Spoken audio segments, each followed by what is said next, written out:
Marcus Chen wiped sweat from his forehead as he crawled out from under the air filtration system. The diplomatic reception was happening 3 decks above, but someone had to fix the broken ventilation units. That someone was always him.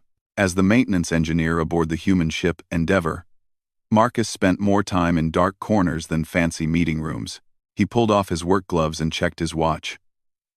The reception had been going on for 2 hours now. Captain Rodriguez would be making polite conversation with the Zephyrian officials, trying to secure better trade agreements.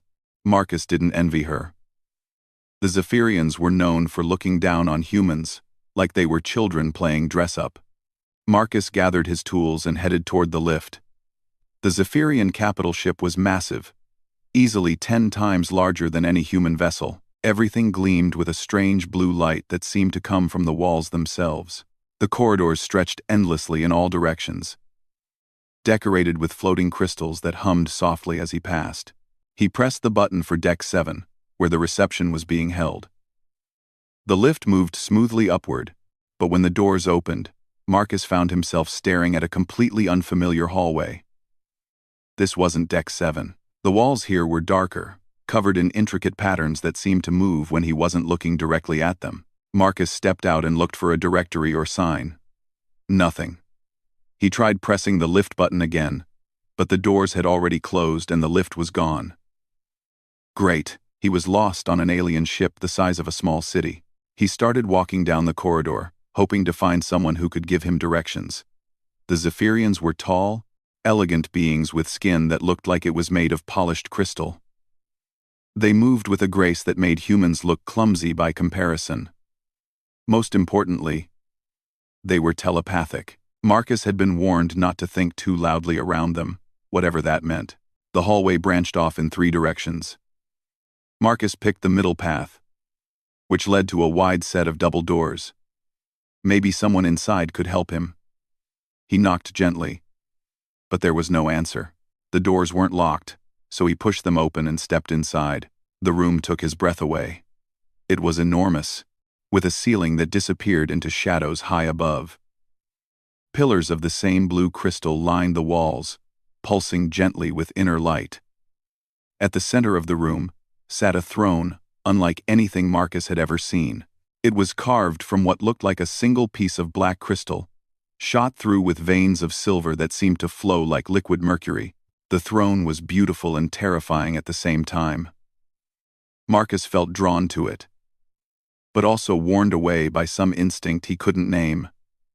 This was clearly a place where he didn't belong.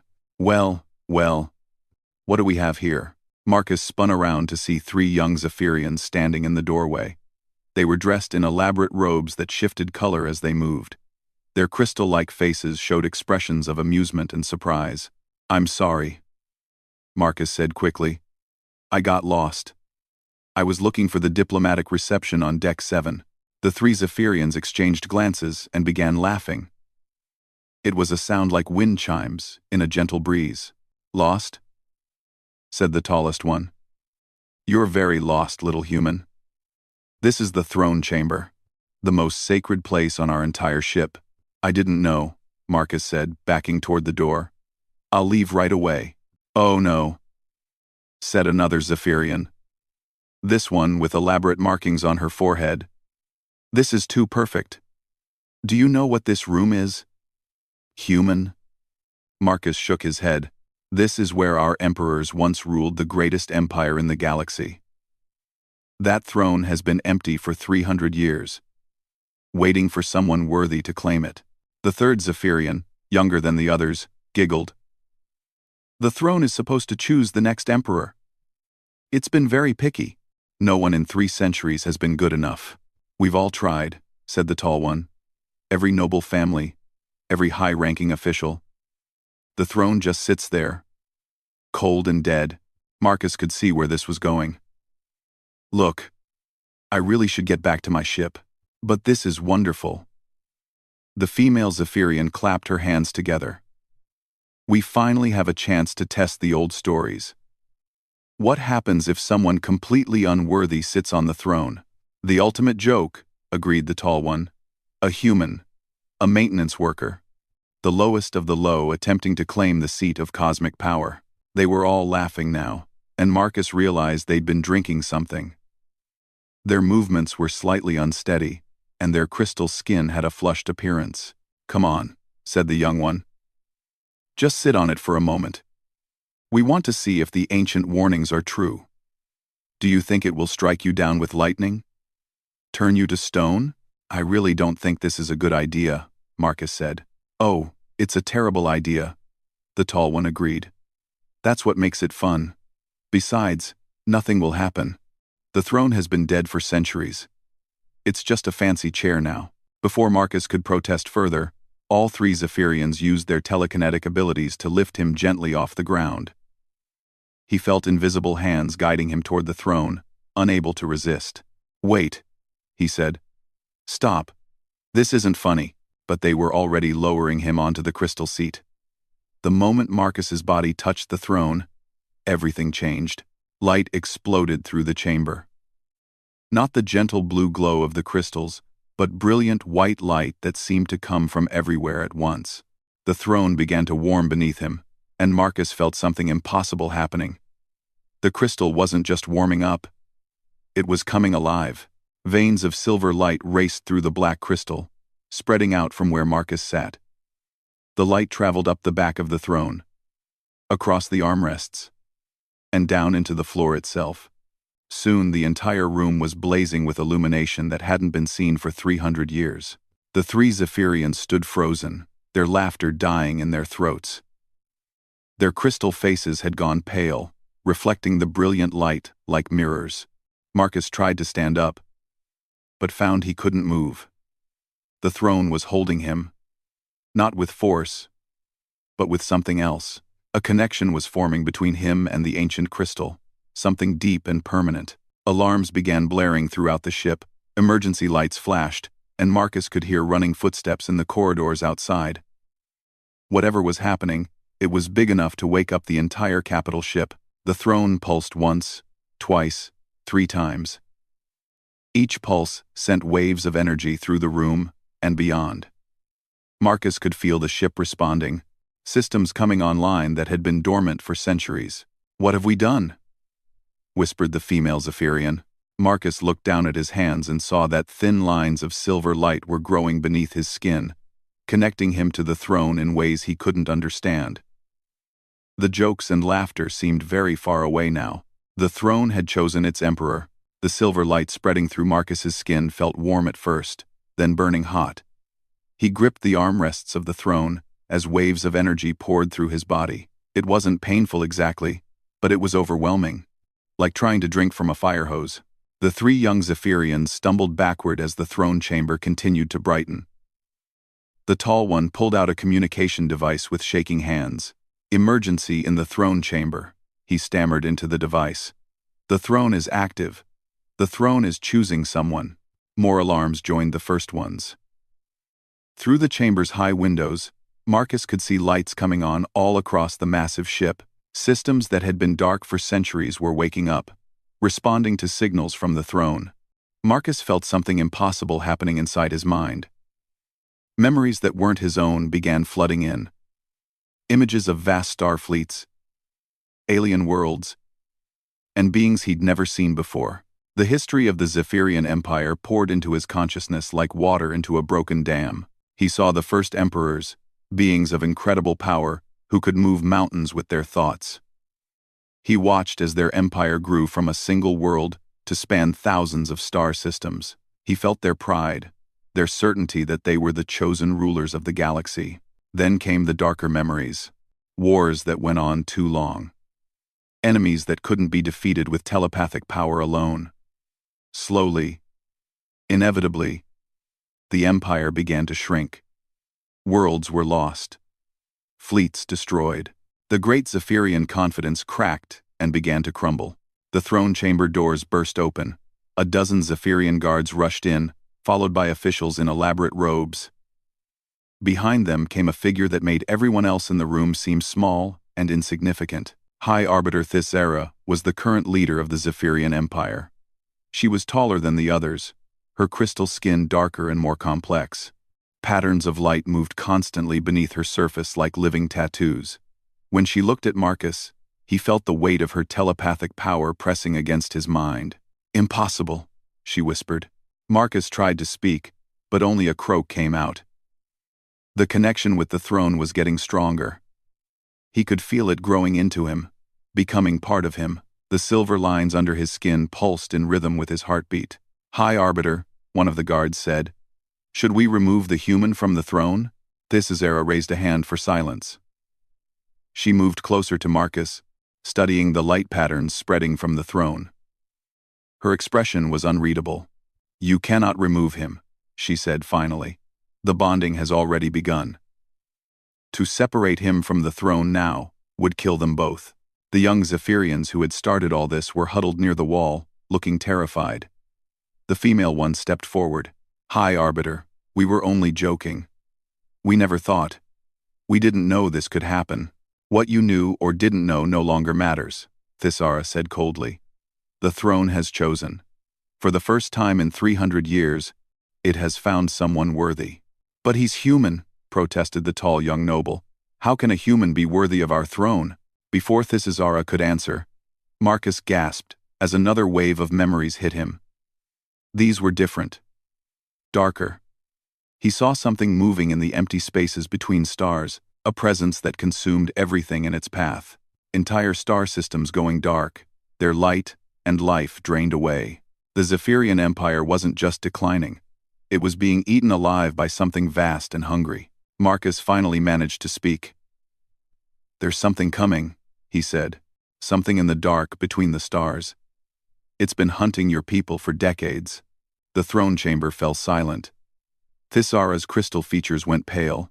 "How can you know this?" she demanded. "The throne is showing me," Marcus said. The words came easier now, as if the connection was helping him understand. "Your empire isn't dying because you're weak. You're dying because you're being hunted." More visions flooded his mind. He saw the enemy more clearly now. Not aliens in the usual sense, but something else. A collective consciousness that moved from system to system, consuming the life force of entire civilizations. It had been testing the Zephyrians for years, probing their defenses, learning their weaknesses. The void convergence, Thisazara breathed. The ancient enemy. "We thought they were myths. They're real," Marcus said. "And they're coming here." The High Arbiter turned to her guards. "Clear the chamber. Everyone except myself and the Chosen One." The room emptied quickly, leaving only Marcus on the throne, and Thisazara standing before him. She looked older now, as if admitting the truth about their enemy had aged her centuries. "The throne has been waiting," she said quietly. "But I'm just a maintenance engineer," Marcus protested. "I fix air filters and repair broken pipes. I don't know anything about running an empire." "The throne disagrees," Thisazara said, "and the throne is never wrong." Marcus felt another surge of energy from the crystal beneath him. This time, instead of memories, he felt something else. A vast network of minds stretching across the galaxy. Every Zephyrian in the Empire, connected by invisible threads of thought and feeling. But there were gaps in the network, dark spaces where connections had been cut. Worlds that no longer answered when the Empire called. "I can feel them," Marcus whispered. "Your people. All of them. But there are so many missing. 17 worlds have gone silent in the past 5 years, Thisara confirmed. No distress calls, no survivors, no trace of what happened to them, just empty space where civilizations used to be. The throne pulsed again, and Marcus saw something that made his blood run cold. The enemy wasn't done hunting. They were preparing for something bigger. A final assault on the heart of the Zephyrian Empire. "They're coming here," Marcus said. "To this ship. They want to cut off the head of your empire." Thisazara's expression hardened. "Then we must be ready for them. But your people have been fighting this enemy for years, and losing," Marcus pointed out. "What makes you think anything will change now?" For the first time since entering the chamber, Thisazara smiled. It wasn't a pleasant expression. Because the throne has chosen a human, she said. And humans think differently than we do. Perhaps different enough to win a war we've been losing. Marcus looked down at his hands. The silver lines were still spreading, creating intricate patterns under his skin. He was changing, becoming something more than human but not quite Zephyrian. Something new. What happens now? He asked. Now you learn to be an emperor, Thisazara said. And hope that's enough to save us all. 3 days after the bonding, Marcus could barely walk without assistance. The throne's power was still integrating with his nervous system, sending random surges of energy through his body at unpredictable moments. The silver lines under his skin had spread to cover his arms and were creeping up his neck toward his face. Thisazara had moved him to quarters near the throne chamber. The room was luxurious by any standard, but Marcus felt like a prisoner. Every time he tried to leave, Zephyrian guards appeared to escort him back. For his own safety, they claimed. The Empire needs time to adjust to the idea of a human emperor, Thisazara had explained. Many of our people find it disturbing. Marcus was lying on his bed, trying to make sense of the constant flow of information from the throne's network, when emergency alarms began sounding. Thisazara burst into his room without knocking. Get up, she commanded. You're needed. What's happening? Marcus struggled to sit upright as another energy surge made his muscles spasm. Outpost Colony 7 is under attack, Thisazara said. A small settlement on the edge of our territory. The local defense force is requesting immediate assistance. Marcus pulled on his clothes, which had been replaced with elaborate Zephyrian robes that he still wasn't comfortable wearing. Send reinforcements then. We are the reinforcements, Thisazara said grimly. Every other fleet is committed to defending core worlds. This ship and a handful of escorts are all we can spare. They rushed toward the command center, Thisazara explaining the situation as they walked. Outpost 7 was home to 50,000 Zephyrians. Mostly miners and their families. The attacking force was unknown, but early reports suggested it might be advanced scouts for the Void Convergence. The command center was a vast room filled with floating displays and control stations. Dozens of Zephyrian officers worked at telepathic interfaces, their minds linked directly to the ship's systems. When Marcus entered, the mental chatter he'd been learning to ignore suddenly went quiet. Every Zephyrian in the room was staring at him. Marcus felt their combined telepathic attention like a physical weight. Doubt, fear, and anger pressed against his consciousness. They didn't want a human giving them orders. Status report, Thisazara commanded, breaking the uncomfortable silence. Admiral Kreshtar, a veteran officer with elaborate scarring on his crystal skin, stepped forward. We've lost contact with the main colony. The defense platforms are down. We're detecting at least 6 enemy vessels in the system. Our own fleet strength? Thisazara asked. This ship plus 3 escort cruisers, the admiral replied. We're outnumbered 2 to 1. Marcus studied the tactical display floating in the center of the room. The enemy ships were arranged in a perfect formation around the colony world. Classical Zephyrian military doctrine would call for a direct assault, using telepathic coordination to overwhelm the enemy's minds. But Marcus had learned something from the throne's memories. Every time the Zephyrians had tried that approach against this enemy, they'd failed. The Void Convergence didn't have individual minds to attack. They were a collective consciousness, immune to telepathic assault. Admiral, Marcus said quietly. What's the standard approach for this situation? Kreshtar looked uncomfortable being addressed by a human. We would attack in formation, break through their perimeter, and establish telepathic dominance over their command structure. And if that doesn't work, it always works, the Admiral said stiffly. Against civilized opponents. Marcus felt the throne's power stirring in his mind.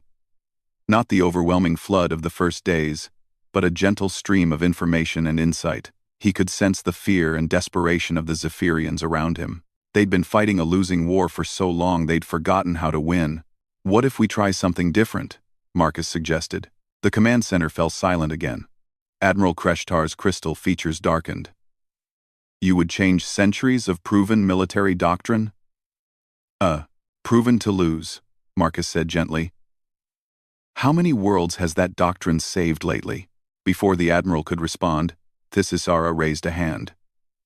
The throne has chosen him, she reminded everyone. We must at least listen to his ideas.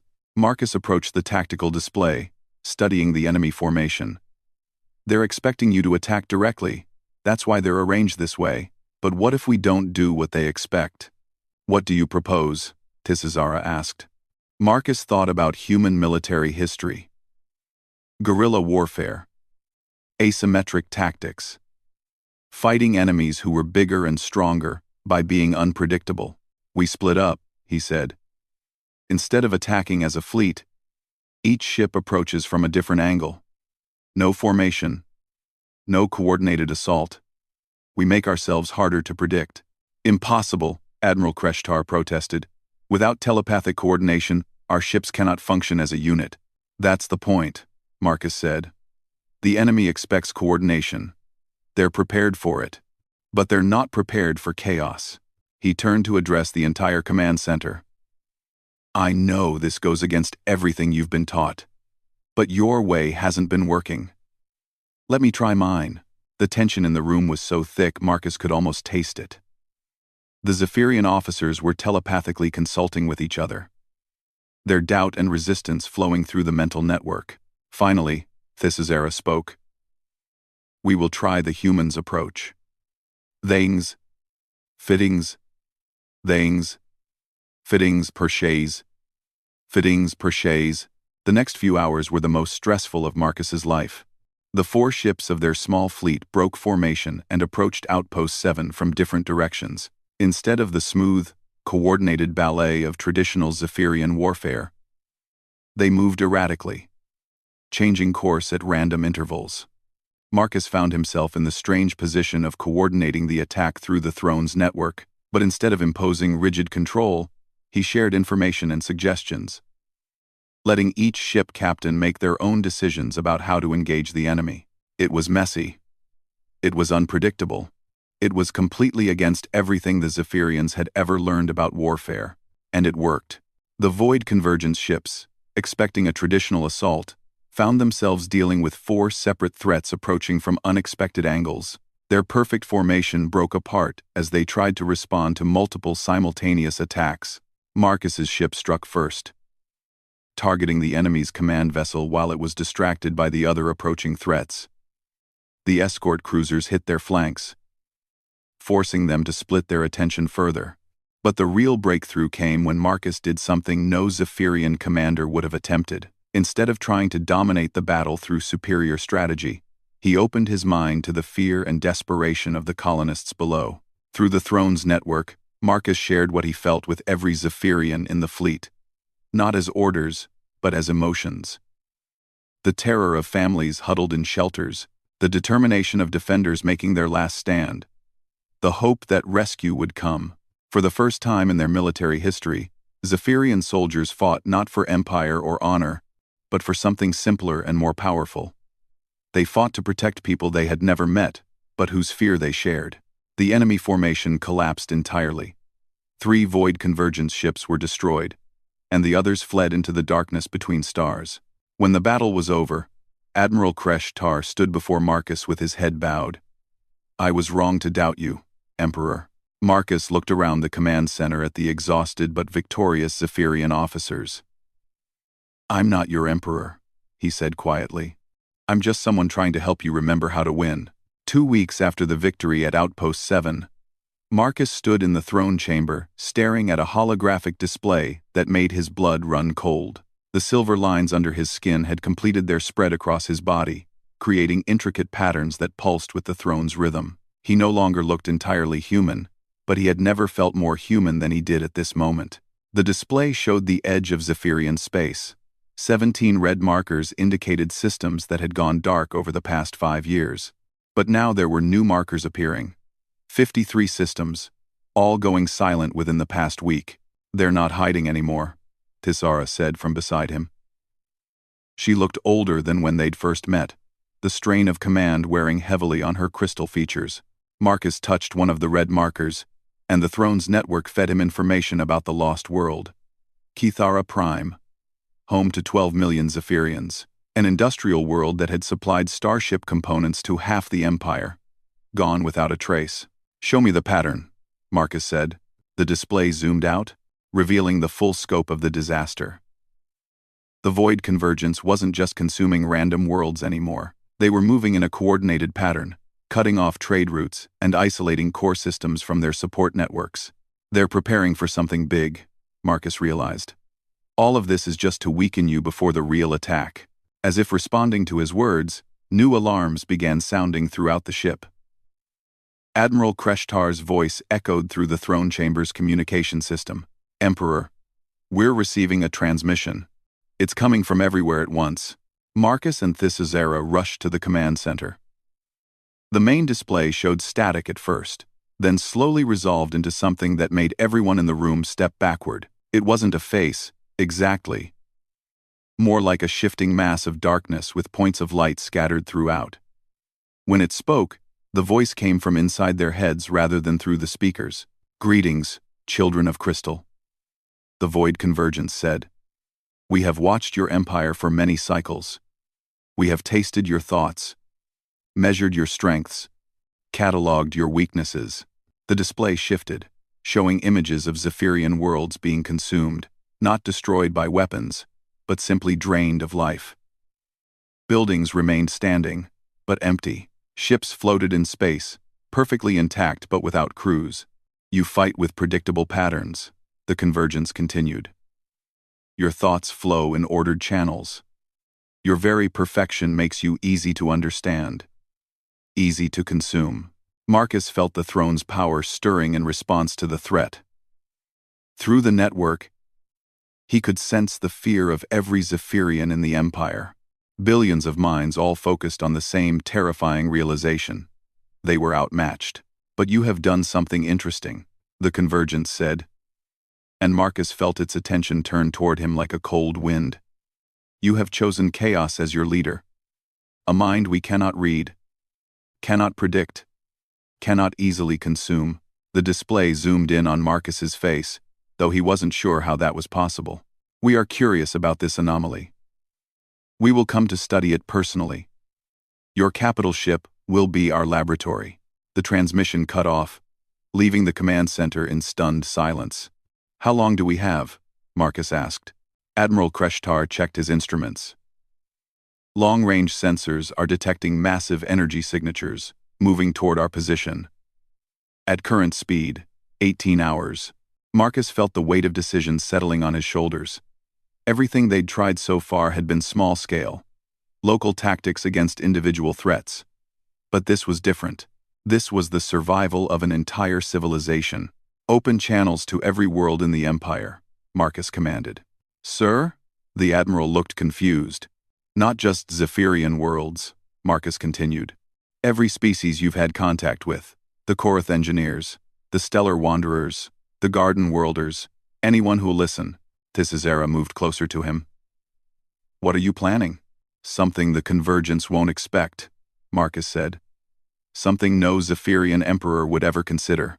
The communications network lit up as connections were established across dozens of star systems. Species that hadn't spoken to each other in decades found themselves linked through the Zephyrian relay system.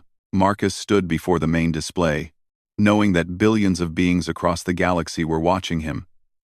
Humans, Zephyrians, and dozens of other species he was still learning to identify.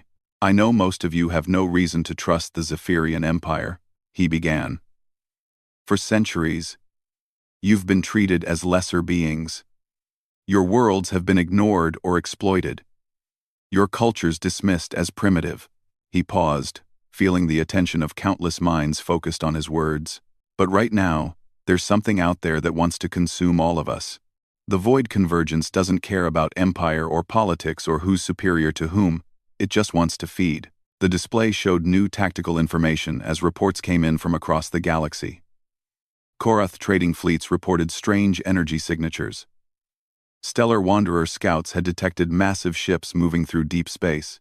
The peaceful Garden Worlders had felt disturbances in what they called the life song of the galaxy.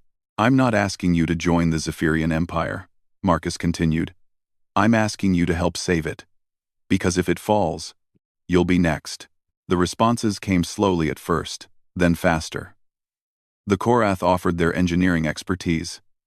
The Stellar Wanderers had ships that could move in ways the Convergence might not expect. The Garden Worlders possessed technology that could enhance natural defenses. Even some human colonies that had received the transmission volunteered their support. Marcus felt a surge of pride as he heard Captain Rodriguez's voice among the others. "We're not much," she said, "but humans know how to fight when our backs are against the wall." Within hours, an unprecedented alliance was forming. Ships from dozens of species began converging on the Zephyrian capital ship, not to join the Empire, but to defend something more important than politics, the right to exist freely. Marcus stood in the throne chamber, watching the fleet assembly through the network. It was chaotic, disorganized, and completely against every principle of Zephyrian military doctrine. Ships of different sizes and capabilities moved in unpredictable patterns. Communications were handled through dozens of different languages and systems. It was beautiful. "You realize this has never been attempted before," Thisara said. "No one has ever tried to coordinate this many different species in battle."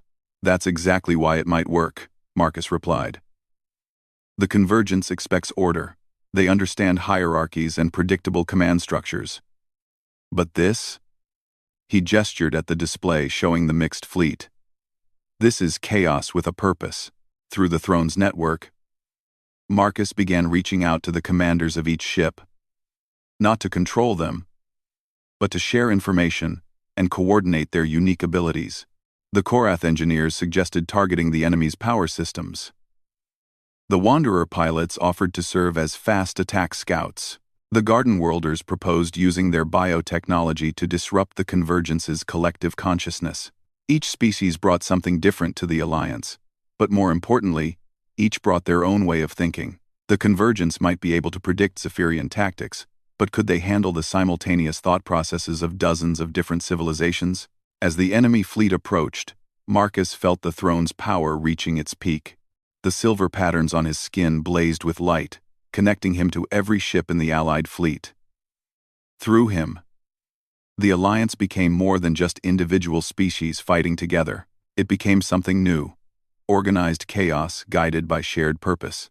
The Void Convergence arrived exactly on schedule, their massive ships emerging from the darkness between stars like living shadows. They moved in perfect formation, their collective consciousness driving them toward the Zephyrian capital ship.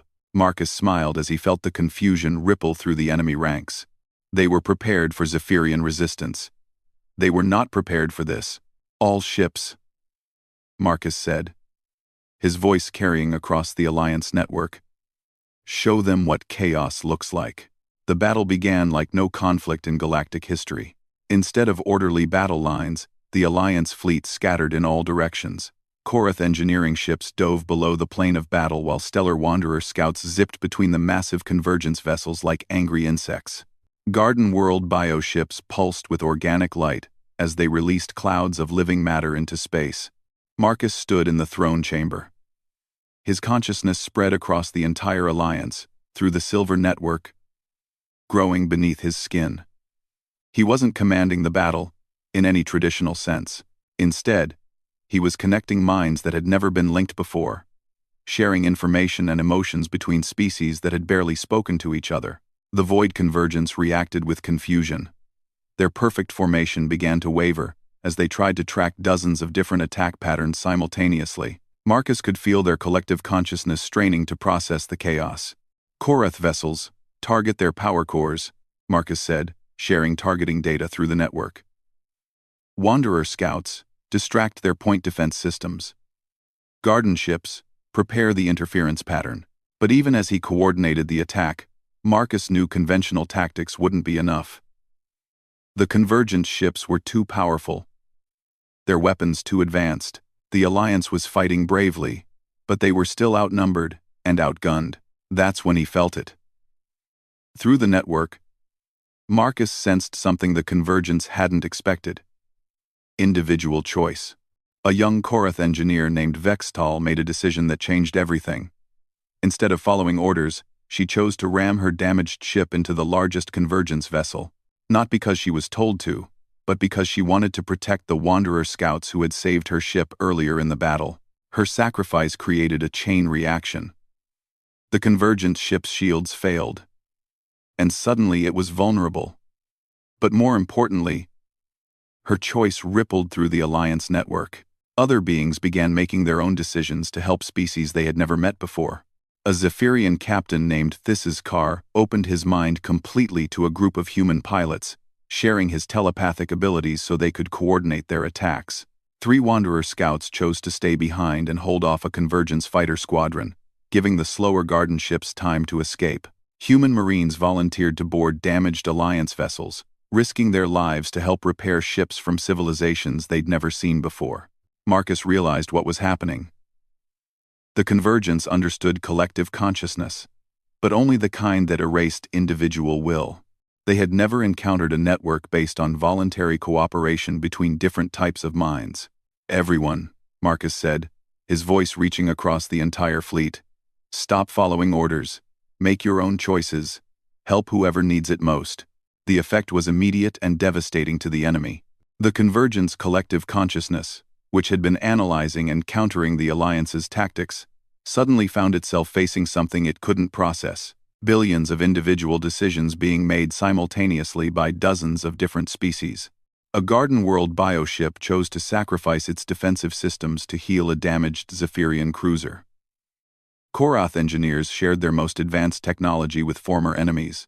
Human fighters flew alongside Zephyrian telepaths, their minds linked in ways that shouldn't have been possible. The battle became less about weapons and more about will. Every act of voluntary sacrifice weakened the Convergence's ability to predict and counter the Alliance's moves. Every moment of cooperation between former strangers created new patterns that the enemy consciousness couldn't understand. Marcus felt the throne's power reaching its absolute peak. The silver lines on his skin blazed like stars as he became the living connection between every mind in the Alliance fleet. But instead of controlling those minds, he was amplifying their individual choices and sharing their courage with others. Through the network, Marcus felt the moment when the Convergence realized they were losing. Their collective consciousness recoiled like a living thing in pain. For the first time in their existence, they had encountered something they couldn't consume. The chaotic beauty of free will multiplied across dozens of different species. The largest Convergence ship began to retreat, then another. The enemy formation, which had seemed so unstoppable, started to collapse as individual ships fled back toward the darkness between stars. "They're running," Admiral Kreshtar announced, his voice filled with amazement. But Marcus wasn't ready to let them go. Through the throne's network, he reached out to touch the edge of the Convergence's collective mind. What he found there surprised him. Not evil, exactly, but something worse: emptiness. The Convergence consumed other civilizations not out of malice, but because they had forgotten how to create anything new themselves. "Wait," Marcus called out to the fleeing enemy. His voice carried across space through the throne's power, reaching the retreating ships. "You don't have to keep doing this." The Convergence response came as a wave of confusion and hunger. They didn't understand what Marcus was offering. "You're starving," Marcus continued. "Not for energy or matter, but for something you lost long ago. Individuality, creativity, the ability to surprise yourselves." He opened his mind completely, sharing through the network what he had experienced during the battle.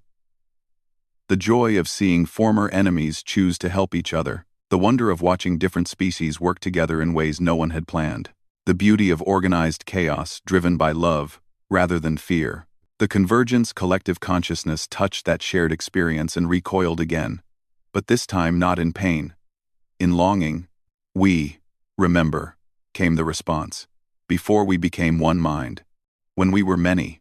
"You can be many again," Marcus offered. "Join us. Not as conquerors or consumed, but as individuals choosing to be part of something larger." The silence that followed lasted for long minutes. Then, slowly, one of the Convergence ships stopped retreating. Then another. Not all of them. The collective was too vast and too set in its ways for immediate change. But some of them chose to stay. Months later, Marcus stood in what had once been the throne chamber. The room looked very different now. The ancient crystal throne was still there, but it was no longer the center of attention. Instead, the chamber had been filled with communication stations where representatives from dozens of species worked together to coordinate trade, resolve disputes, and plan joint exploration missions. The Zephyrian Empire still existed, but it had become something unprecedented. A voluntary alliance of independent civilizations. Some worlds chose to remain traditional Zephyrian colonies. Others became autonomous members of the broader alliance. A few former convergent ships had established their own settlements, learning to exist as individuals while maintaining their collective knowledge. Marcus himself had changed as well. The silver lines under his skin had stabilized, making him something between human and Zephyrian but belonging fully to neither species. He was no longer an emperor in any traditional sense. Instead, he served as a mediator, helping resolve conflicts and maintain the connections that held the alliance together. Thisisara approached him as he watched a joint Korath-Zephyrian engineering team install new communication systems. "Do you miss it?" she asked. "Being human?"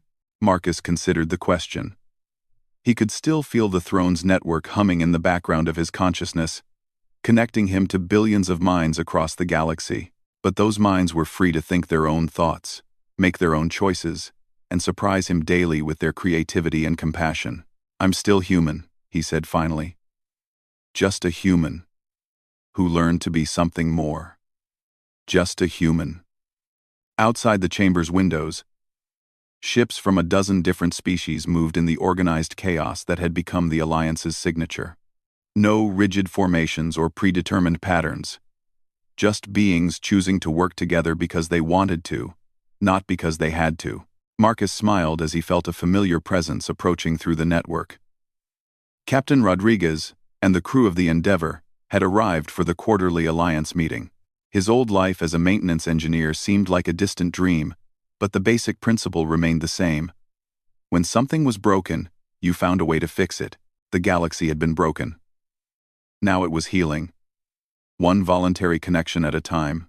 The throne pulsed gently behind him, and Marcus felt its contentment. It had chosen well.